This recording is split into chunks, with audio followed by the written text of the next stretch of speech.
So hi, welcome to Noise Podcast. I'm Shane. I'm Glory. And we're here with Quinn and Jason from Sinister. And we have some questions to say about their new album, The Things I Don't Need. So congrats on that, by the way. How do you feel about the response to it so far? Great. I feel like everyone's been streaming and our friends have been like loving it and telling us their favorite songs. Like, it's sick. Hell yeah, the album rocks. Dude, this album is fucking immaculate. I was texting Shane about it. This is actually my second listen. I'm listening to it again because I really do like it. You guys fucking crushed it. Truly. I love it. Oh yeah. Thanks so much. Yeah, she doesn't typically text me about the music that we're listening to for the podcast, so she liked it. This was a big one. Yeah. Remember? Fucking killed it. Immaculate. That was my favorite track. I was looking for, because I sent him a text saying like which one was my favorite. Remember is my favorite. Well done. Good choice. Yeah. Good choice. Thank you. Yeah, it feels like really good because like this album took a long time to come out. Like we finished this album. We started recording this album in 2021 and we finished it by the end of 2021 and now it just came out. So it's been like a long time. So like not only does it just feel good to actually like have people hear it, but also to have people reacting like the way that even you react means a lot because it's been a long time coming. So thanks for saying that, first of all, and for checking it out. Of course. Yeah, anytime. So is there any meaning behind the album title or cover art? Yeah, I think there's like meanings for, I mean, they do connect, but they're definitely both separate. The person that did the cover art was one of Jason's friends. Shout out Ian Skeens. What is it? Go Figure Photo on Instagram.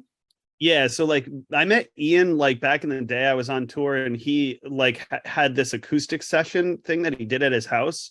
So I actually just met him that way. Like my band that I was in at the time went there and did an acoustic session. And then we just stayed in touch. And over the time that we stayed in touch, he started taking hyper realistic like Star Wars action figure photos. And it's fucking amazing. If you go to Instagram, it's at Go Figure Photo. And it's like, it looks like actual stills from Star Wars. If you didn't know, like it was action figures, but he like lights it and gets the whole thing. So I saw that and I was just like, this was kind of unrelated to the title of the album. I think Quinn can speak more about the title of the album, but like this was like before we even had a title or anything. I just really wanted, I saw his pictures and I was like, it'd be so cool if you did some artwork for us. And it was like some sort of miniature room. And he had never really done album art before, but he just made like a room corner and then filled it up with all these different things. And we worked together on that and it came out amazing. And I do feel like it actually does tie in to the, I don't know if we have the album title first or not, but like, I think it kind of does. I don't know. Like, I don't know. Yeah, but Quinn can kind of talk more about the things I don't need, like as an album title though. Yeah, I think it connects perfectly because it's like, I feel like the things I don't need is kind of like, it is a lyric in like one of the songs and it speaks on like not keeping things that like hold weight. So from a relationship or even from yourself, I guess personally, like clearing your space of like these unnecessary like burdensome things. And so I feel like the album cover is almost perfect because it's like, it is like kind of like a snapshot into like somebody's like living room or room. It is like a little messy, but it's definitely it like speaks on, I feel like us as a band, like all the little details that are in the album art. So it's cool. Like it wasn't supposed to necessarily connect, but it definitely does to me. I'm glad it all tied together. Yeah. So can you guys tell us a little bit about your writing process for this album? Yeah, so it's like pretty crazy. It was like during the pandemic because we wrote it mostly during 2020. So it's like a lot of it was done straight in, and by a lot, actually all of it was just done completely into Logic. Like we didn't really write any of this in the room at all. Like we kind of would like come with demos and then we'd get together like we had like, you know how like during the pandemic you might have like your pod group of people that you only saw and that was it. That was like for us, and we would like go and just work on the album all the time. And then Quinn joined and we had studio time booked in April and Quinn joined maybe in February of 2021 or something, and then Quinn wrote all the lyrics in like 2 months is like unbelievable. I mean, when Quinn first came, we had them sing on a song. Just we were like looking for a singer, and we had played a show with Quinn, and we were like, Quinn is fucking awesome, so we wanted to try to have them be in the group. So we had them come, sang on a demo.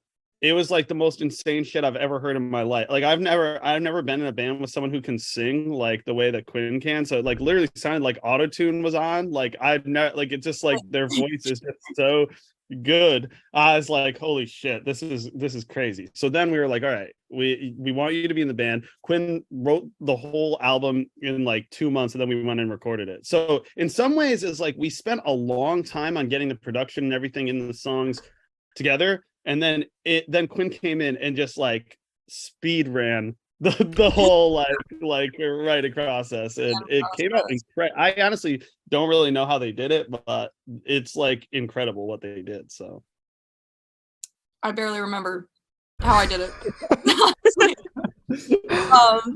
I know I also like I joined the band kind of like the album was like basically in its like final stages of like what they wanted the songs to be. And I remember we added in some songs after I joined as well, but a big chunk of it was like already set. And then like I had to write all the lyrics before we went into the studio, so it was kind of like a speed run, but it was like fun. It was like a challenge that I really looked forward to at the time, especially like kind of coming like out of the pandemic, or like not just out of the very strict lockdown and shit. Yeah.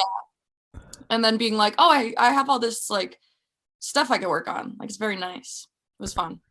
For sure. I think the craziest part of it is just kind of like you guys went from we played a show together to like just making this huge commitment of like you're recording this record with us, and we just have to hope it works out. Like we've been in the band together for 2 months. Hope it works out though. Like I'm glad it did, but like that is such a huge commitment to make in such a short amount of time.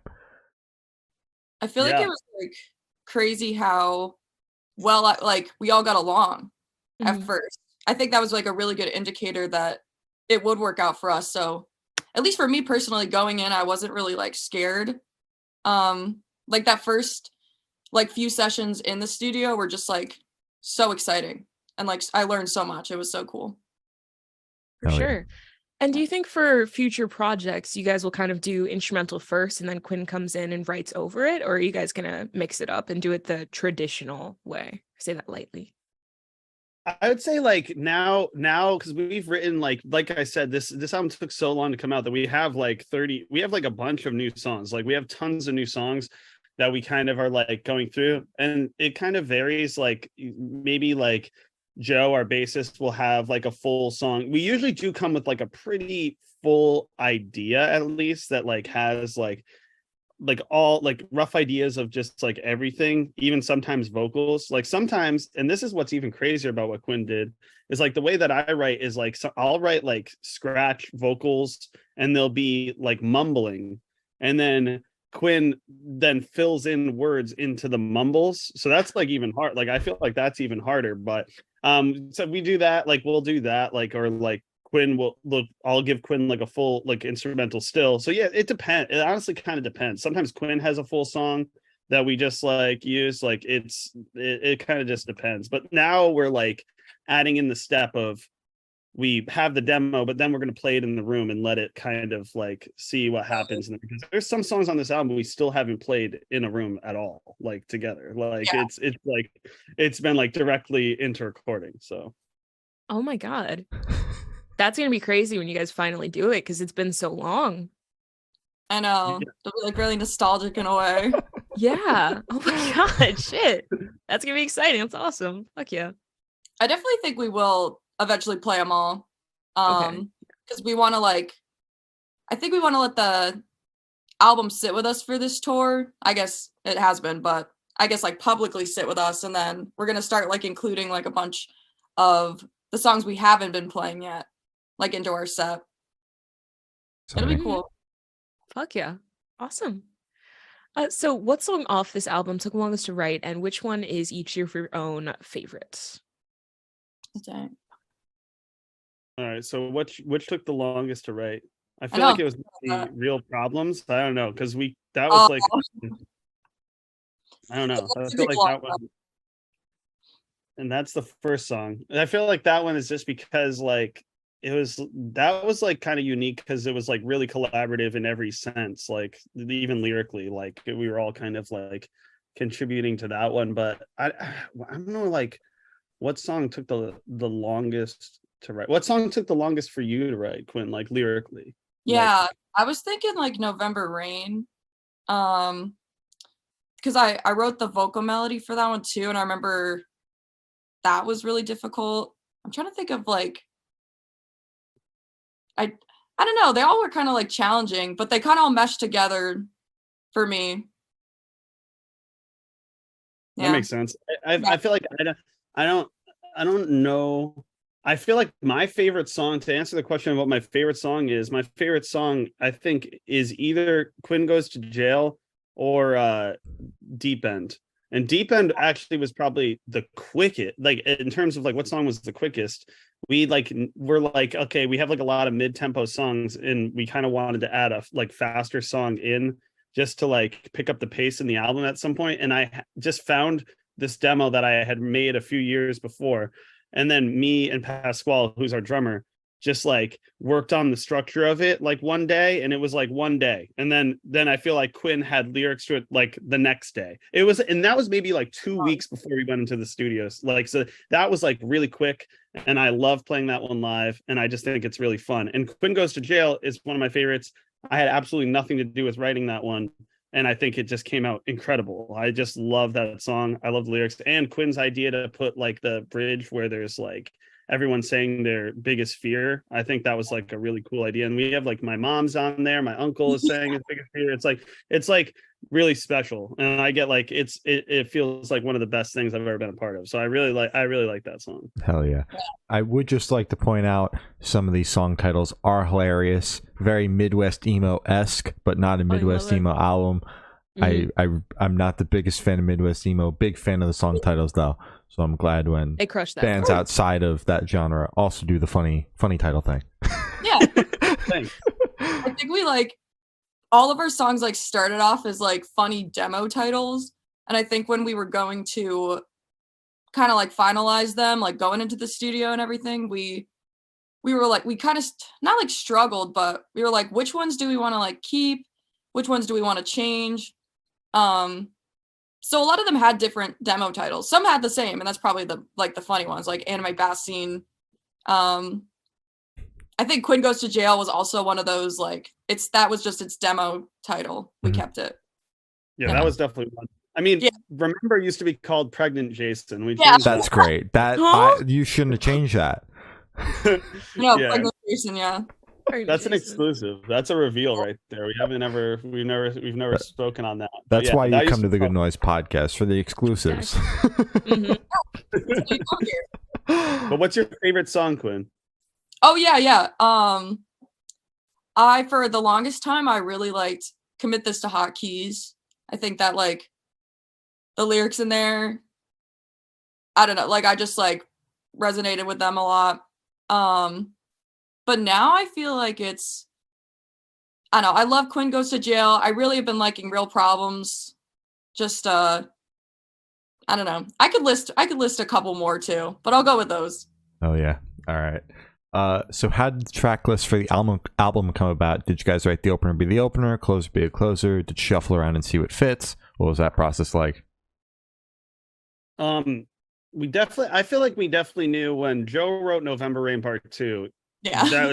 I knew that was going to need to be the closer because it was just like really epic. I was like, and I feel like that is also partially why we named it November Rain Part 2, because it just felt like epic in the way that November Rain by Guns N' Roses is. Mhm. But Real Problems also, I think, like the beginning, originally I was like considering like maybe the intro, there's like this part where it goes in this big crescendo and then it kind of like almost turns into another song. I kind of thought one of those would be like the intro, and then another one we would like split it into two songs. We ended up doing that, but I think in that sense that also always was like going to be the first song. Those two just kind of presented themselves as existing in those places.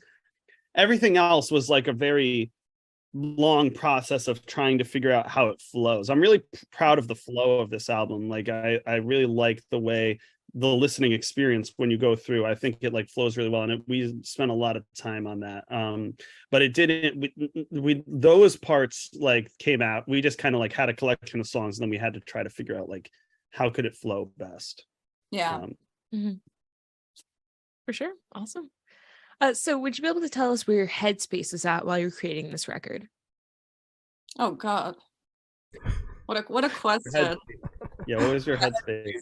Well, It was probably crazy. Yeah, it was a little crazy. Mhm. I don't know if I can say this, but I definitely was chiefing. I don't know, like I it was like coming right out of like the pandemic, and it was kind of dealing with a lot of like emotions from like relationships that I think I was still processing. Yeah, I feel like definitely it was in a more not negative, but like I guess like hopeless headspace. Whereas like now I feel like I'm more like cognizant of understanding how my like emotions affect things, or like how I can change my perspective on things. So it was a little different there. Not like necessarily like, I guess, depressed, but not fully. I was still very excited to be a part of it, but I was like kind of going over all these things I still had to work through. That makes sense. Yeah. The things I don't need. Yeah. Yeah. There you go. Gotta throw 'em out. But I feel like from my perspective too, it must have been crazy. Like like in hindsight, when I look back, like it seems so intense to not only like you're joining a completely new, like we didn't know, like the thing is like it's not like we just like saw Quinn in the scene like at various shows, and like we had like we played one show with Quinn. Yeah. And I don't even think we even like had much of an interaction at that show. We just watched Quinn play. And we were like, this singer rocks. And then when we needed a singer, we were like, let's hit up Quinn. So Quinn joined this band, didn't really know like any of us, and then had to write these like deeply personal lyrics in like such a short amount of time. I mean, it seems like really intense, but I really feel like it's like Quinn and I have talked about this too. It's like those circumstances really like made this album what it was. Like it was like a weird, everything about this album has kind of like made it like what it is to us, and I think also what it is to everyone else, like in terms of how long it took to come out, like how it was formed, like all the circumstances, like even if they were like weird or like unfortunate or whatever, it's all come to be like something beautiful for us, I think. I completely agree. Yeah. It made the album what it is, for sure. Hell yeah. 100%. So how do you recommend your fans to listen to this album for the first time? Should they do it in the car with friends, in the dark with headphones on? Is it a workout album, party album? What do you personally recommend? Yeah. I don't know. Kind of want to put it on a party. I feel like it gets the party going. Yeah, get the party going. I'd say in a car is always good. Like when you're like chilling with the windows down and you're like playing an album or something, that is like the best. So I would always recommend that with friends, by yourself. Whatever Yeah, you do. I feel like if you're like on a drive, it's like in the summer and it's nighttime, and then you put it on, you start it up, it's like maybe like 9 p.m. and then you're just on a drive and you just like have the windows down and you're chilling, and it's like not cold out because it's summer and you're just bumping it. I think that's it. 9 p.m. In a way. 9 p.m. is the perfect time to listen to the record. In the summer. Typically in the summer with the windows down in your car. You gotta Yes. have all that. 9 p.m. Yeah. All that. Wow. So this one should be super, super quick off the top of your heads. I want you guys to describe this album for new listeners in 3 words. 3 words each, 6 total, no more, no less. Okay. 6 words. Okay, 3 each. You want to go first? Sure. I guess poppy, emotional, catchy. There you go. Oh, my words. God, I guess I would say like the first word that came to my mind is like upheaval. I guess just like nostalgia, and what's another word for poppy? Upbeat. I feel like all the songs sound pretty upbeat, Yeah. except for the very slow ones. Except for the ones that are not. So I true. feel that. So I feel true. I feel that. So in that same train of thought, is there a certain feeling or emotion you want listeners to have while going through the album? I think everyone should, like, when you're listening, just connect the feeling or like the experiences that whatever you want, you know, of whatever you want.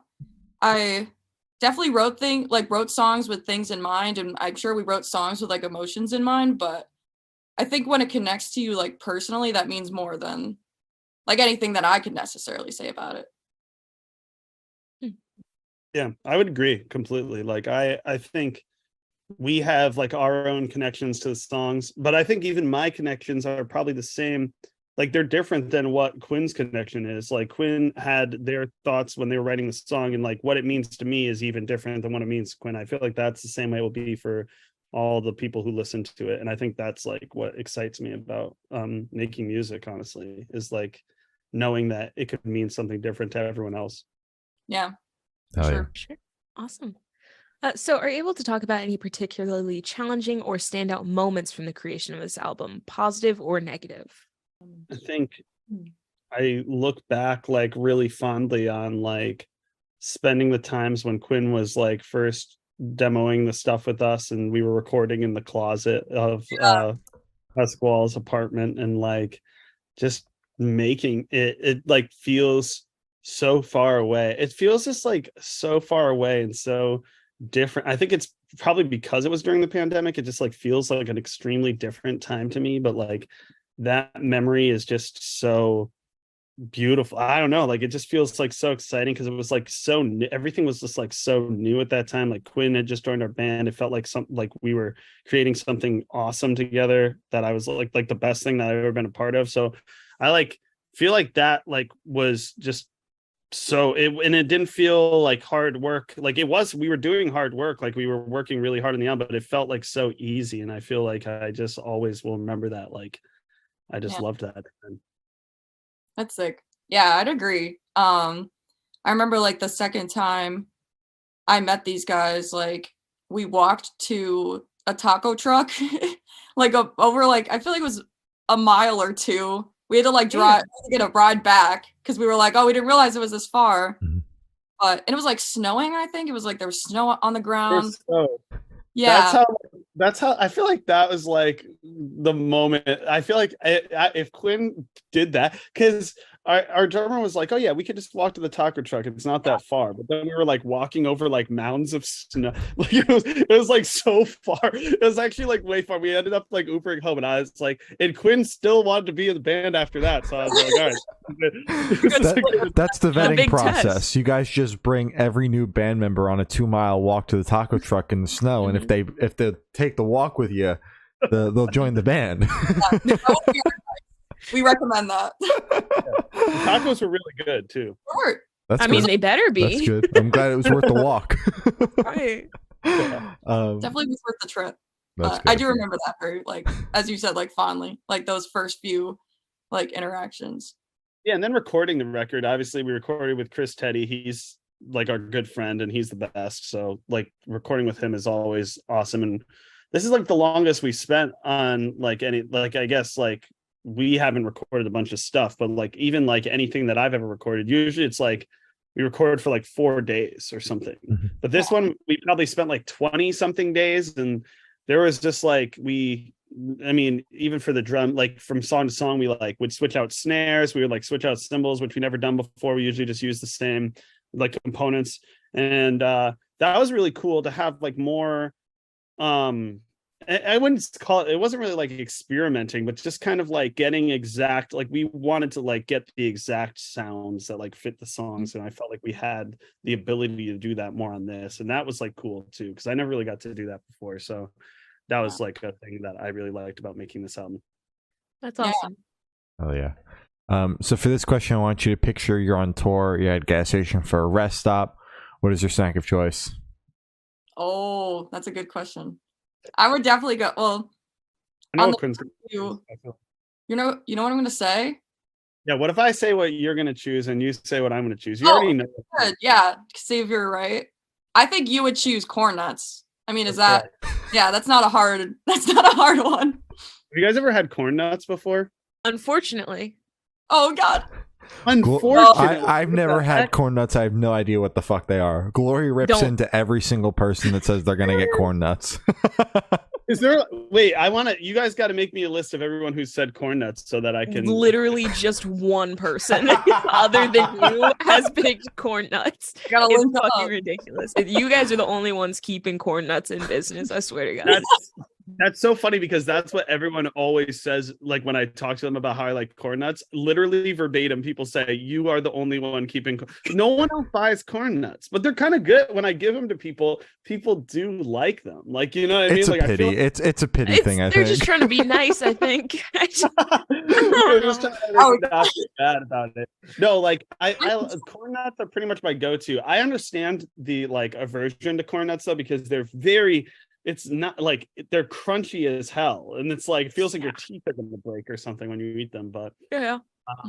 I like them, so that's That's all that matters. Yeah. I'll probably get those, and also I'd probably get a Rockstar fruit punch. That's like my go-to drink. And then Quinn is a Taki head, so I feel like they'd probably get the blue Takis. Like that's like a go-to. That's I feel what like splurge. That's what I want to splurge a little. Yeah. Mm. Not I'll get like I've been looking for a hot pickle, you know? Oh, I fucking love hot pickles. Gas station looking for them. The little pickle slices, whatever you got. The little one pickle packs and the little those plastic are dope. Actually, baggies. that's gonna be my go-to. I'm always like on the brink of death when I have one of those. I always like text Shane. I'm like, dude, I might not make it to the next one. I'm choking. I'm dying. I'm crying. But it's fun. It's an adventure, you know, because I don't know if I'll make it out the other side. That's good. Yeah. I'll keep that in mind. Like going forward, I'll be like, if I feel like I'm not gonna make it, I'll just keep that positivity. I'll be like, Glory said, everything's gonna be fine. Everything's gonna be good, man. We're gonna have to send you some pictures from. We'll leave for tour on Thursday, so we might be able to confirm like these exact purchases. We can like see a picture from the road. Hit the DMs, man. Please. With your corn nuts, bro, brother. Glory will be sending the barf emoji or some shit. Absolutely. Guaranteed. Glory's gonna send you a selfie like this. Oh man. So on the topic of food, if the band was a dish, what dish would the band be and why? Lasagna. Something Italian. But like then you can put other things you do. What do you say? I think lasagna is a good choice. I immediately thought I was like layers, like Shrek, Italian. Also like Shrek. Yes. Canonically? Shrek, known Italian, Italian ogre. I mean, when I just recently, so like I'm not deep into the Shrek canon. So like the other day, like I hadn't seen Shrek 2 in many years, but I put it on the other day, and he doesn't turn into a human. There's one where he like turns into like the human version of himself, which I was not familiar of. But I do think when you look at him in human like form, he does kind of look like he might be Italian.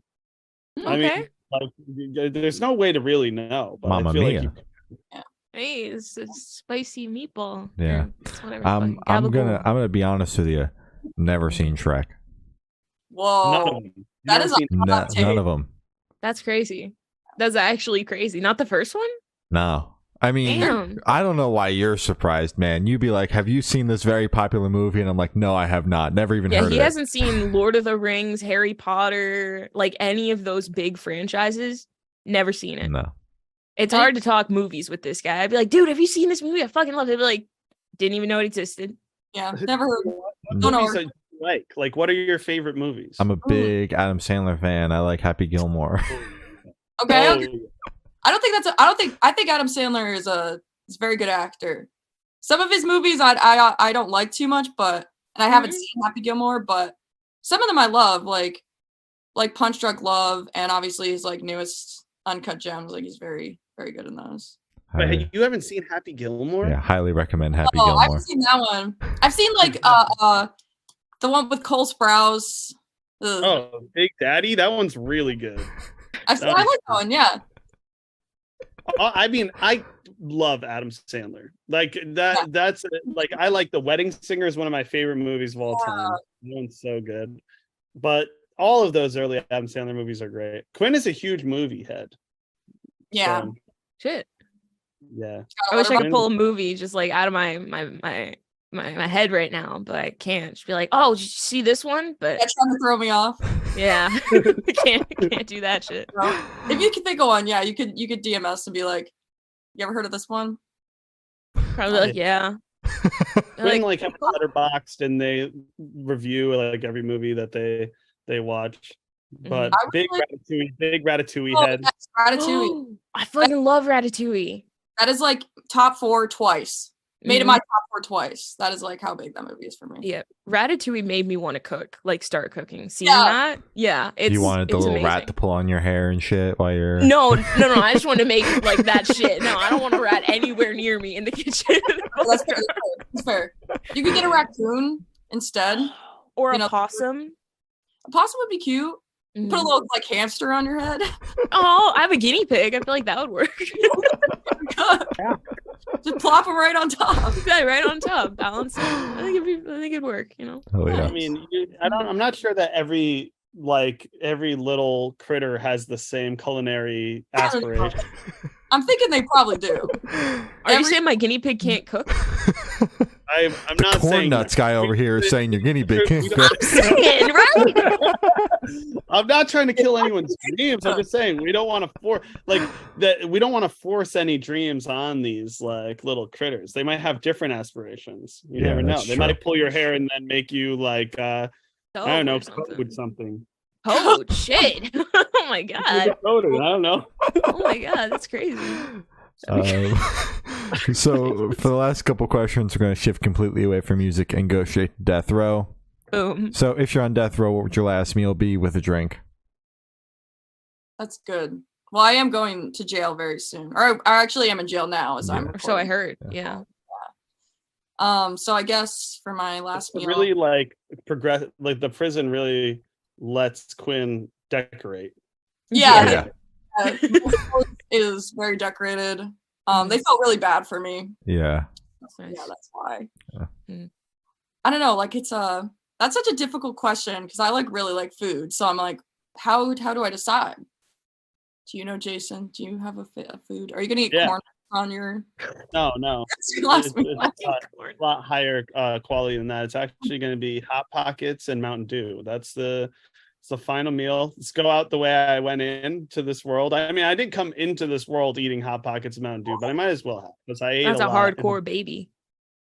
Yeah. My mom pureed when I was a baby. My mom pureed the Hot Pockets and mixed in the Mountain Dew into my. That's so thoughtful. I was hungry while we were doing this. Jason, I'm glad I'm not now.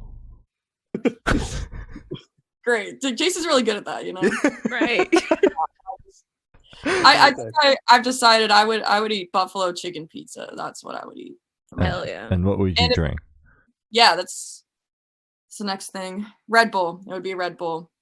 Nice. Hell yeah. So if you could live in one fictional world for a week, where would you live? I know, like Lord of the Rings has been mentioned. I feel like the Shire would be like beautiful. Yeah. Oh. For a week, you said? Mm-hmm. A week. I think Mighty Ducks 2, when the entire team miraculously is chosen to be in the Olympics. And I think I would be on that team. And like maybe I would be like in that one, they bring in all the characters from different areas. Like they have like Julie the Cat Gaffney, she comes from Maine and she's the goalie. Then they get that dude from the South that has a lasso. And he just is like he's a wrangler and he like comes out on the ice and like uses that, which is totally against the rules. So maybe I'd be like the Connecticut guy and there'd be absolutely nothing definitive about me because there's really nothing definitive about Connecticut at all. But I would just come onto the ice and do my thing. Good. You know? You know what? That's awesome. Hell that's yeah. Good. Mm-hmm. So I've done investing. Last question. Every single person that we've spoken to have said that it is the most important question. What's your favorite color? Oh no. I had like a favorite color when I was younger, but then over the years, like I guess it's a rebellious act. I don't have a favorite color. Because I think all the colors are like very, very pretty. I like that. Yeah, I that's like my answer. Purple is my favorite color. Nice. Thank you. Hell yeah. Thank you. So as I said, that's all the questions we have today. Is there anything that you would like to plug? I guess just like want to say thanks, like for you guys interviewing us, and then thanks to like everyone who watches this and who listened to our album, and yeah, like it's huge, and we really appreciate it. Oh yeah. Yeah, seriously, thanks for having us on, and thanks for listening to the album too. Like, and I'm glad you really like it, and shout out to everyone who has listened to it, like Quinn said. And also, I don't know when this is coming out. Like, we're leaving on tour this Thursday, so it's probably not. I doubt it's coming out before that. But we're going to be on tour from the 25th of May to June 11th. So if it comes out before then, maybe you'll see this and then come out. But if not, we'll be out on tour again. So I'd love to like see people. So oh yeah. All right. Well, thank you for now. This guy's been Quinn and Jason from Cinema Stare, and we have been the Good Noise Podcast.